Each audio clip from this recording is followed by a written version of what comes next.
올 수 있었기 때문에 가능한 일입니다.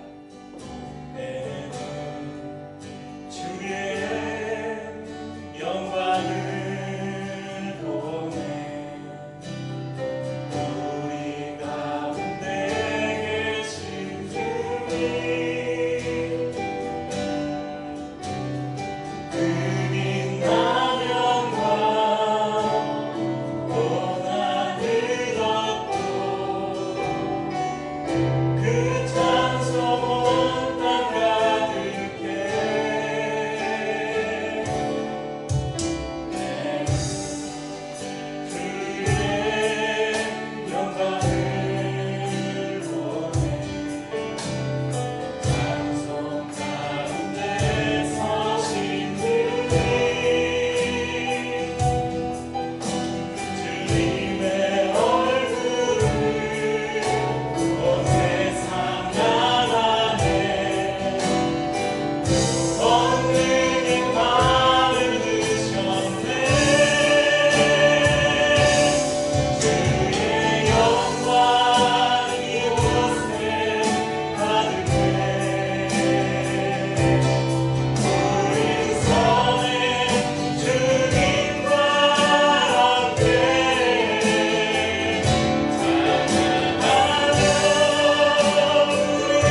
묵상 DB 좀 늦게 저희가 받아서 오늘 받았는데 파일로 묵상 본문을 보신 분들은 아시겠지만 오늘 본문은 수요일 묵상 본문입니다.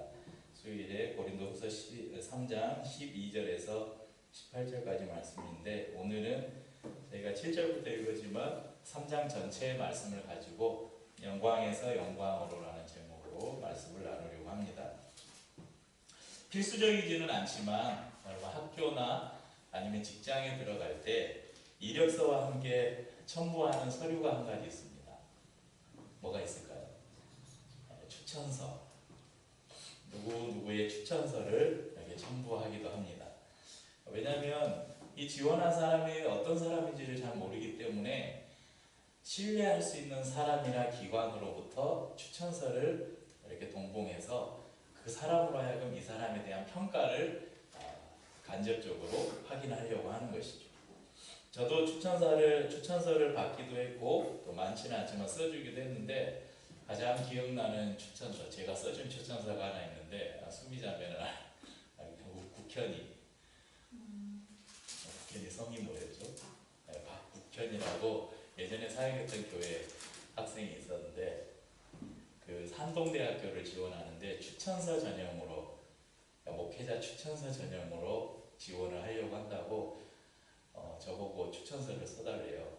그래서 제가 추천서를 써줬는데 제가 추천서 써서 제가 딱 동봉해서 주는 거예요. 걔가 못 읽어보는 거죠. 합격했을까요? 떨어졌을까요? 합격했으니까 말하겠죠. 한동대에 합격했어요. 그래서 그 어머니가 감사하다고 그때 이제 국회의원이 청년부 올라와서인가 아무튼 그래서 그때 뭐 치킨을 사 먹었는지 아무튼 뭘 막 잔뜩 사가지고 부서 회식을 한번 했던 기억이 있어요. 제가 그 추천서를 쓸 때 아주 객관적으로 정말 가감 없이 그 사람의 장단점을 다 썼을까요? 보통 그러지 않죠.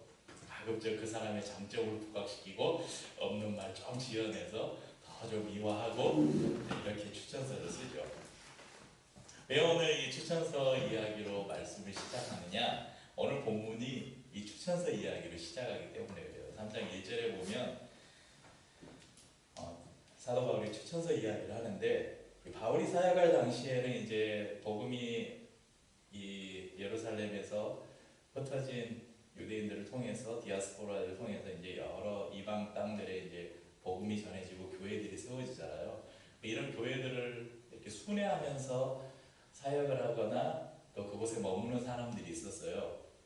그런데 이들 가운데는 거짓 교사들도 있었고 또 다른 목적으로 오히려 교회를 방해하는 목적으로 교회를 찾는 사람들도 있었다는 것이죠.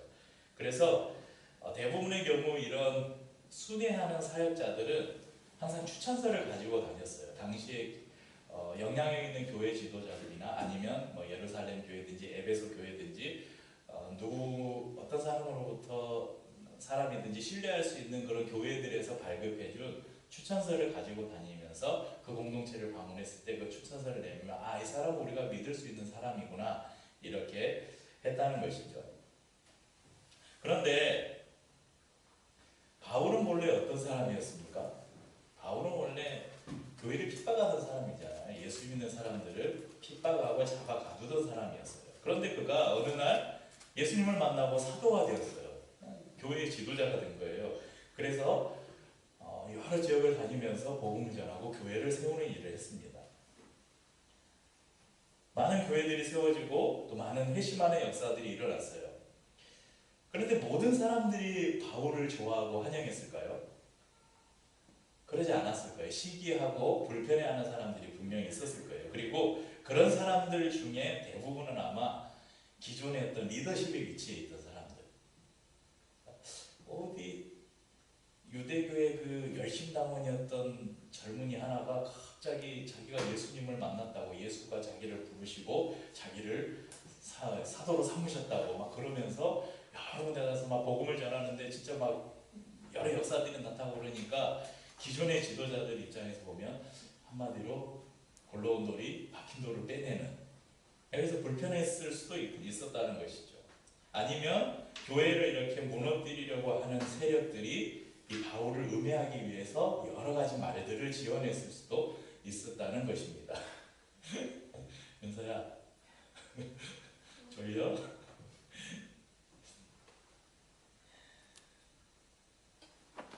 그가 예수님을 만났고 회심하고 복음을 전하는데 그럼 과연 그의 회심이 믿을 수 있었는가? 믿을 수 있는 회심일까? 가짜 회심은 아닐까? 이런 말들을 지어냈을 것입니다. 그래서 이런 자신을 음해하고 자신을 왜곡하고 이런 사람들에 대해서 사도 바울이 자기 자신을 변호하기 위해서 사도 바울의 서신서 여러 군데에 보면 사도 바울이 직접 자기 이야기를 많이 해요. 나는 원래 과거에 이런 사람이었다. 그런데 내가 이렇게 예수님을 만났다. 그 예수님을 만난 과정도 아주 자세하게 서술을 하고 있죠. 그리고 그 만난 이후에 내가 이런 삶을 살았고 이런 열매들이 있었다. 그러니까 그런 글을 서신서에서 썼는데 그런 글을 받아본 사람들 가운데 이 말을 지어내고 사도 바울을 비판하기 좋아하는 사람들이 무슨 말을 했냐면 야 이거 봐라 자기 자랑하고 있지 않냐 이렇게 사도 바울을 비난한 것이죠. 바울은 이런 사람들에게 말하는 거예요. 3장 1절에 보면 우리가 다시 자천하기를 시작하겠느냐, 우리가 다시 내가 나의 그 예전의 그런 모습들 이런 것들을 다시 너희에게 이야기하고 이걸 설명할 필요가 있겠느냐. 우리가 어찌 어떤 사람들처럼 대부분의 사람들이 그런 교회나 어느 누가 써준 추천서를 가지고 다니는데 내가 그런 추천서를 너희에게 붙이거나 너희에게 받거나 할 필요가 있겠느냐 이렇게 말하는 것입니다. 나는 더 이상 나 자신을 변론할 필요도 없고 어떤 사람들처럼 추천서도 필요 없다. 왜냐하면 너희 고린도 교회 성도들 여러분들이 바로 나의 추천서다.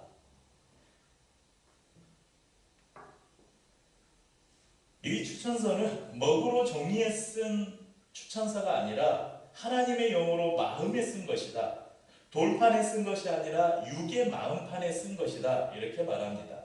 그렇기 때문에 이 추천서는 과장되지도 거짓되지도 않았음을 말합니다.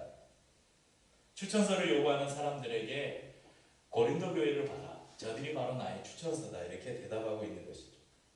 그리고 이것은 사람에게서 난 것이 아니고 하나님으로부터 온 것이기 때문에 믿을 수 있고 확신할 수 있는 것이라고 사도 바울은 말합니다. 여러분 고린도 지역은 마게도니아의 지방에 있는 한 도시인데 해안을 끼고 있어서 당시에 철학이 굉장히 용성했고요. 수많은 우상을 섬기는 우상 숭배의 도시였습니다. 이 땅에 사도 바울이 2차 전도 여행 때 사도 바울이 들어가서 복음을 전하고 교회가 세워졌어요. 율법으로는 죽을 수밖에 없었다. 여러분 율법의 기준으로 보면 이방 사람들은 다 하나님의 백성 외에 있는 사람이잖아요. 구원 외에 있는 백성들이잖아요. 이런 이방 사람들이 새 언약으로 말미암아서 그 가운데 생명이 임한 것입니다. 사도 바울은 이 새 언약으로 인해서 자기 자신도 이 새 언약 때문에 예수를 핍박하는 사람이 이 새 언약으로 말미암아서 복음을 전하는 사람이 되었고 새로운 생명을 얻었음을 이야기하고 또 나로 말미암아서 이 생명을 이어받은 고린도 교회 여러분들도 이방인이지만 하나님의 생명을 얻었다 이렇게 말하고 있는 것이죠. 고린도서 3장 6절을 보면 그가 또한 우리를 새 언약의 일꾼 되기에 만족하게 하셨으니 율법 조문으로 하지 아니하고 오직 영으로 함이니 율법 조문은 죽이는 것이요 영은 살리는 것입니다. 사도 바울이 오늘 본문을 기록한 목적은 지금 막 저희가 읽은 본문에 막 모세 이야기도 나오고 막 수건 이야기도 나오고 하는데 여러분 이 이야기가 시작된 그 시작점은 사도 바울이 스스로를 변론하기 위해서예요. 사도권을 변론하기 위해서 시작한 일인데 그 변론을 하다 보니까 옛 언약과 새 언약이 설명돼야 되는 거예요. 그래서 그것을 조금 더 자세하게 설명하기 위해서 구약의 모세를 예로 들고 있습니다. 이 고린도후서 저희가 오늘 읽은 3장 7절에서 18절 말씀을 조금 더 자세히 쉽게 이해하기 위해서는 출애굽기 34장의 사건을 저희가 좀 알 필요가 있어요. 그래서 한번 같이 찾아보겠습니다. 출애굽기 34장 29절부터 한번 보겠습니다. 출애굽기 34장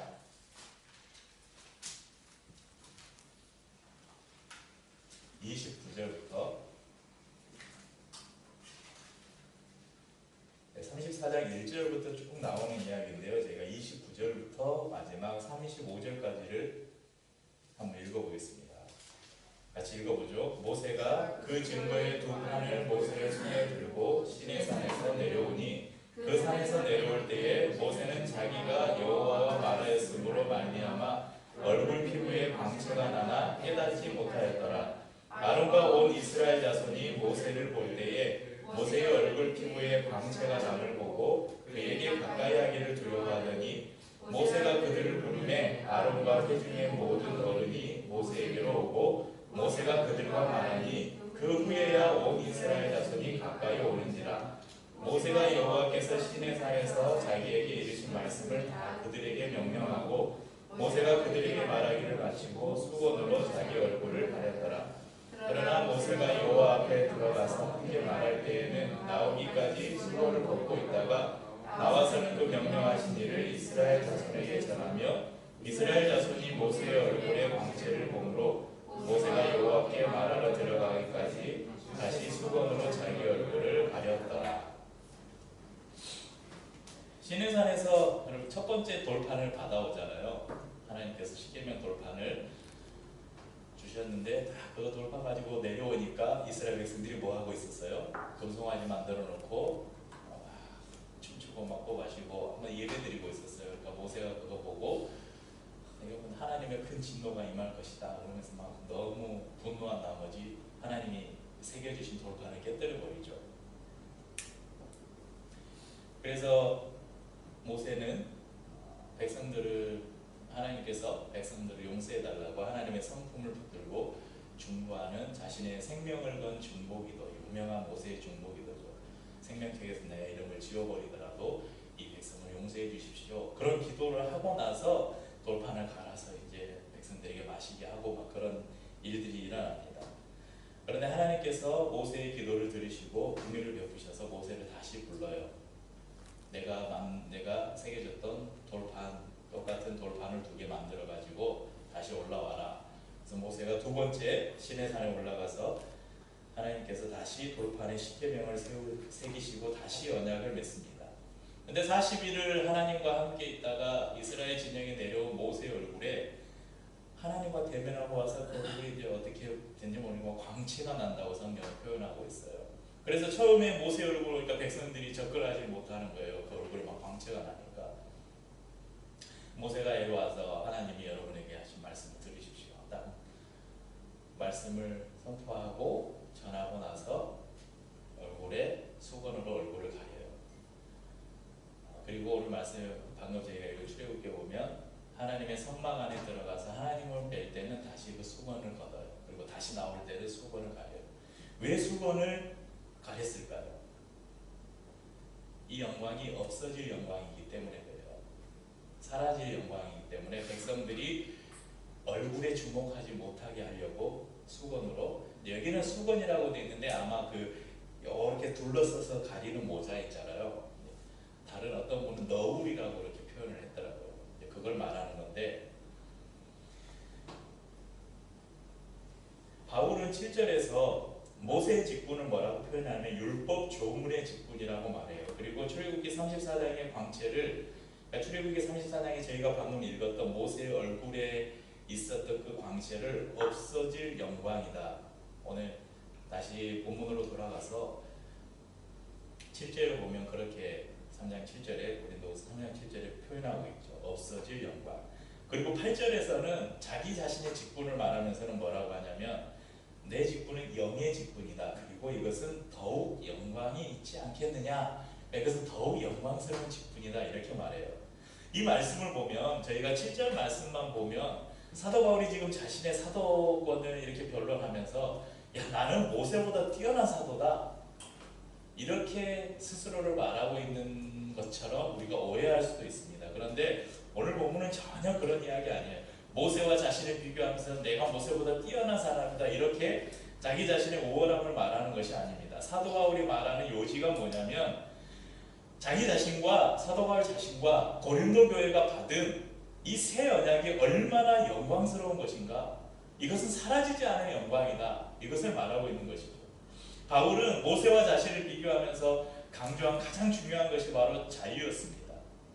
모세는 하나님을 대면하고 잠깐 동안 자신의 얼굴에 생긴 광채를 가리기 위해서 수건을 써야만 했었어요. 하지만 출애굽기 33장 34절에 저희가 아까 말씀드린 것처럼 여호와 앞에 들어갈 때 34절에 보면 모세가 여호와 앞에 들어가서 함께 말할 때까지는 나오기까지 수건을 벗고 있다가 하나님 앞에 나아갈 때는 수건을 벗었다는 거예요. 왜 수건을 벗었을까요? 이스라엘 백성들이 보기에 볼 때 모세의 얼굴에서 빛나는 그 광채는 쳐다보지도 못할 만한 광채인데, 여러분 모세가 하나님 앞에 나아갔을 때 그 하나님의 영광의 광채 앞에는 모세의 이 광채는 그런 속담 있잖아요. 뭐 불도저 앞에 삽질한다. 비교할 게 못 된다는 것이죠. 저희가 여기에 굉장히 많은 여기 뭐 한 30여 개의 30개가 더 되나 이 조명을 켜놨는데 여러분 이거 불 꺼도 별로 영향이 없어요. 왜냐하면 밖에서 들어오는 햇빛이 근데 밤에는 이 불들이 굉장히 밝게 빛나죠. 그러니까 하나님의 영광의 광채가 너무 크기 때문에 모세가 성막 안에 들어가서 수건을 쓸 필요가 없었다는 것이죠. 왜냐하면 그 광채의 근원이 되시는 하나님을 뵙기 때문에. 바울에게는 그런 수건이 필요 없다고 바울은 말합니다. 왜냐하면 주님의 영이 계신 곳에 자유함이 있기 때문이라고 고백합니다. 모세의 직분은 2급 직분이고 나의 직분은 1급 직분이다 이렇게 말하지 않습니다. 분명 바울은 모세도 하나님의 영광을 지녔다고 이야기해요. 모세는 하나님을 만났고 그분으로 말미암는 영광의 광채가 있었습니다. 그런데 문제는 모세가 아니에요. 그러니까 바울이 지금 모세와 자신을 비교하면서 누가 더 낫냐 이 말을 하는 게 아니에요. 바울이 말하는 것은 모세가 문제가 아니라 모세를 바라보던 이스라엘 백성들이었어요. 모세가 수건을 쓸 수밖에 없었던 이유가 무엇이었을까? 그것은 백성들 때문에 수건을 쓸 수밖에 없었던 것이에요. 백성들의 마음 상태 때문이었습니다. 그런데 이 수건이 지금까지도 바울 당시까지도 유대인들의 마음속에 남아서 말씀을 볼 때, 그러니까 모세오경을 볼 때 아직도 이 수건을 쓰고 말씀을 본다는 거예요.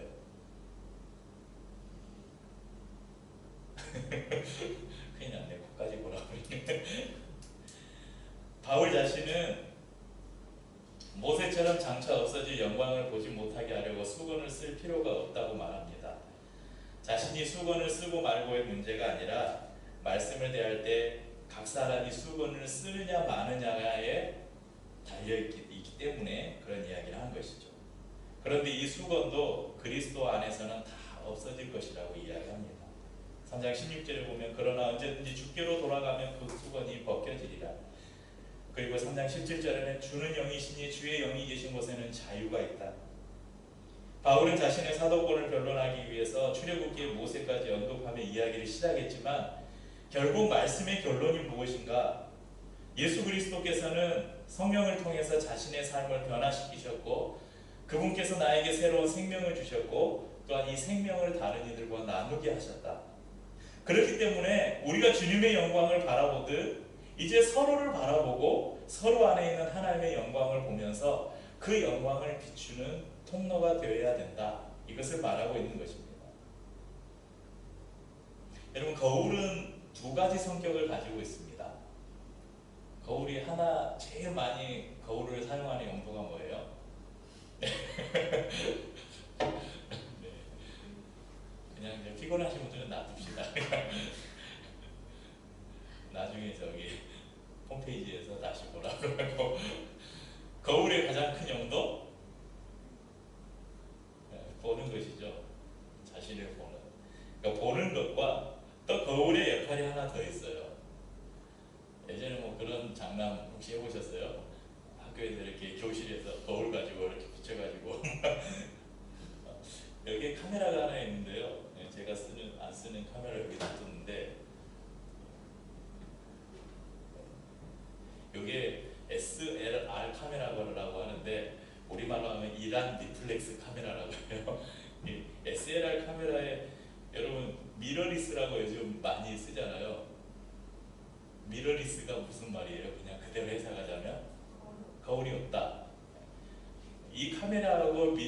미러리스하고 차이는 뭐냐면 거울이 없다는 거예요. 미러리스는 이 카메라는 거울이 있어요. SLR 카메라는 여기 이런 카메라는 대부분 여기가 뿔로 튀어나와 있어요. 미러리스는 이게 반듯해요. 없어요 이게.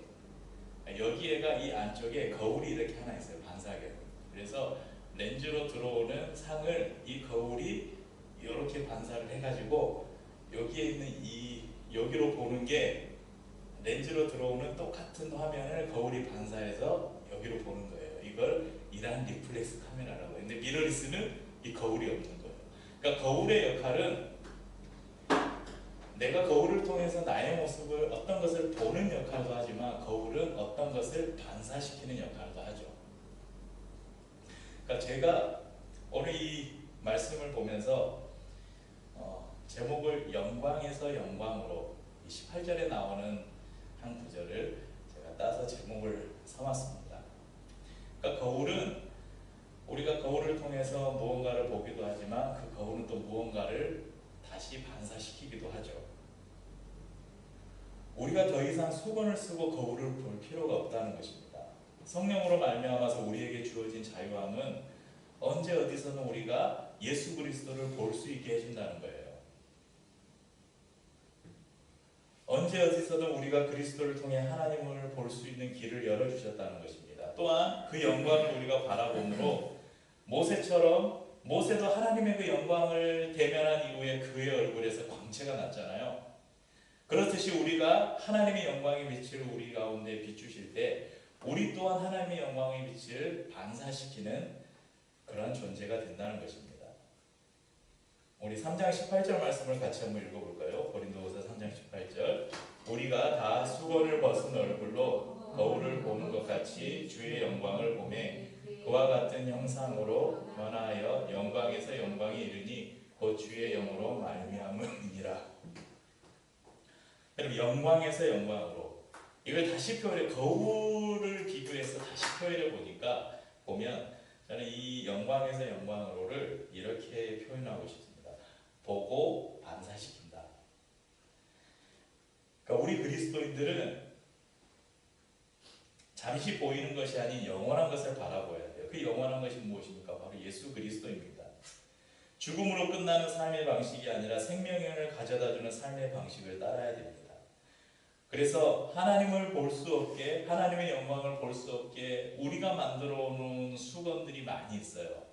나의 경험일 수도 있고 나의 선입견일 수도 있고 교만일 수도 있고 그런 잘못된 수건들을 우리가 벗어 던져버리고 우리에게 영원한 삶을 주시는 예수 그리스도 그분을 날마다 바라보아야 한다는 것입니다. 그러니까 그분을 바라볼 때 그분의 영광이 우리 가운데 계속 투영되는 거예요. 그래서 그 영광을 바라본 사람들이 모여있는 그 공동체 안에서 서로를 보면서 하나님의 영광을 보는 것이죠. 그리고 그 영광의 빛을 우리가 또 반사시켜야 되는 그런 삶을 살아야 된다는 것입니다.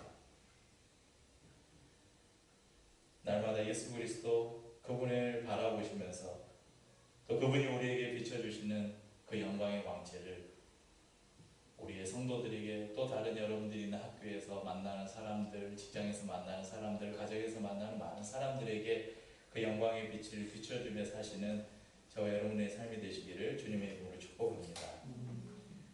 우리 찬양을 좀 바꿔서 우리 악보를 따로 하나 준비했는데요. 시선 찬양을 같이 드리겠습니다. 찬양하고 성찬을